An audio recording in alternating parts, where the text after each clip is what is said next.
नमस्कार, जय हिंद। Welcome to lockdown study. दोस्तों, आज के इस वीडियो में हम बात करने वाले हैं आरक्षण के मुद्दे पर जो राजभवन में लंबित है, और इसके अलावा भी बहुत सारे अन्य मुद्दों पर बात करेंगे। तो राजभवन ने जानकारी दी है कि राजभवन को नहीं मिला है राज्य सरकार से कोई भी ब्यौरा। आरक्षण के संबंध में जो क्वान्टिफाइबल डाटा आयोग था उसका ब्यौरा राजभवन को नहीं मिला है। इसके अलावा सभी समाज को पता है, चाहे एसटी वर्ग हो या एससी हो या ओबीसी वर्ग हो, कि अब जो पूरी गेंद है वो राज्यपाल के पाले में पड़ी हुई है, गवर्नर के पाले में पड़ी हुई है। तो सामान्य वर्ग के प्रतिनिधि भी राजभवन पहुंचे हैं। उन्होंने राज्यपाल को ज्ञापन दिया है कि आरक्षण पर पुनर्विचार करें और अच्छे से विचार करने के बाद भी साइन करें। साथ ही में जो साहू समाज है, मतलब कि जो ओबीसी वर्ग है, उन्होंने भी राज्यपाल का विरोध किया है और बताया है कि जो 76% जो आरक्षण लंबित है उस पर जल्द से जल्द साइन करने की मांग भी की है। और समाज पूरा नाराज है। अध्यक्ष हैं टहल साहू जी, उन्होंने ये भी प्रेस विज्ञप्ति जारी करके कहा है कि जल्द से जल्द मांग करें, और कलेक्टर को ज्ञापन सौंपा है और राज्यपाल का सभी कार्यक्रमों में विरोध किया है। ठीक है, समाज की तरफ जो भी कार्यक्रम हो रहे होंगे राज्यपाल के, उन सभी का विरोध करने की बात कही है। साथ में एक बात बता दूं कि आप लोग देख पाएंगे जो जनरल कैटेगरी के अंतर्गत जो अग्रवाल दशा संघ है, उसने भी ज्ञापन सौंपकर जो 76% का जो विधेयक है उस पर हस्ताक्षर नहीं करने की मांग रखी है। ठीक है, तो कहने का मतलब वो एससी वर्ग भी इससे संतुष्ट नहीं है, जनरल वर्ग भी संतुष्ट नहीं है और साइन नहीं हो रहे हैं, तो ओबीसी वर्ग भी अब राज्यपाल के खिलाफ आ गए हैं। ठीक है, तो सारे जो लोग हैं वो राजभवन पहुंच गए हैं, वहाँ पे दरवाजे खटखटा रहे हैं और राज्यपाल को ऐसा मिल कर सभी प्रतिनिधि जो है वो अब वहाँ पर ज्ञापन सौंप रहे हैं, ताकि राज्यपाल उसमें काफ़ी ज़्यादा सोच विचार करें और विचार करने के बाद ही उस पर कोई फैसला लें। तो ये बात आपको समझ में आ रही होगी। अभी जो राज्यपाल को जो साहू समाज ने विरोध दर्शाया है उसका भी आपको प्रति दिखा देता हूँ, ये आप लोग देख पाएंगे। दोस्तों, वीडियो में आगे बढ़ने से पहले आप सभी को बताना चाहूँगा एसएससी कांस्टेबल जीडी की बेस्ट बुक के बारे में, जो कि चक्षु प्रकाशन की है।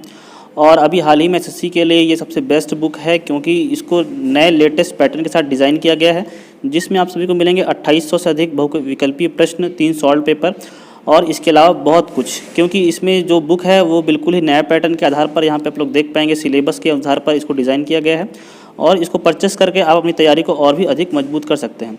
सिलेबस में सभी चीज़ों कवर किया गया है, जिसमें आप लोग देख पाएंगे करंट अफेयर है यहाँ पर, और मैथ्स है, सामान्य विज्ञान है, सामान्य जानकारी है, इंग्लिश है, हिंदी है।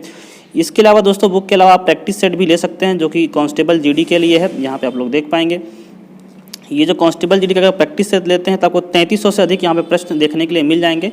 और अगर आपके अंदर देश सेवा का जुनून है तो चक्षु प्रकाशन आपके साथ है, और अभी इस बुक को ऑर्डर करने के लिए डिस्क्रिप्शन बॉक्स में दिए गए लिंक पर ऑर्डर कर सकते हैं। ये साहू समाज का प्रेस विज्ञप्ति है, जिसको अभी 13 तारीख को ही जारी किया गया है। यहाँ पे लेटर लिखा गया है डायरेक्ट राष्ट्रपति जी को और प्रधानमंत्री जी को। ठीक है, कलेक्टर के माध्यम से इसको पहुंचाया गया है। विषय बहुत बड़ा कुछ नहीं है, इसमें यहाँ पे लिखा गया है कि महामहिम अनुसुईया उइके राज्यपाल छत्तीसगढ़ शासन रायपुर के संबंध में। ठीक है, और यहाँ पे लास्ट में आप लोग समझ पाएंगे किस मैटर पे है कि अतः श्रीमान जी से अनुरोध है कि छत्तीसगढ़ के राज्यपाल महोदय के प्रति अविलंब कार्यवाही कर अन्य पिछड़ा वर्ग संघ रायपुर को न्याय दिलाने की महान कृपा करें। तो मतलब यहाँ पे संवैधानिक पद पर रहते उन्होंने जो बयान दिया था कि केवल एसटी को बढ़ाने की बात होती तो मैं बहुत जल्दी इसको बढ़ा देती, लेकिन जो अन्य के खिलाफ भी जो ये बढ़ाया गया है उस पर राज्यपाल जो महोदय हैं वो बहुत सोच विचार कर रहे हैं, उसके बाद ही इस पर साइन करेंगी। तो इस प्रकार की दोस्तों बातें चल रही हैं। दोस्तों, मैं अगली बात करता हूं जो वर्तमान समय के परिप्रेक्ष्य में बहुत ही चिंता का विषय है, क्योंकि हिमाचल प्रदेश में अभी जो कांग्रेस की नई सरकार आई है, तो बीजेपी की जो पुरानी नीतियाँ चल रही थी सभी की समीक्षा की जाएगी बोले है, और पूरा फैसलों पे वहाँ पर रोक लगा दी। यहाँ पे आप लोग देख पाएंगे कि शिमला की बात, हिमाचल प्रदेश के मुख्यमंत्री का कार्यभार संभालने के एक दिन बाद ही सुखविंदर सिंह सुक्खू।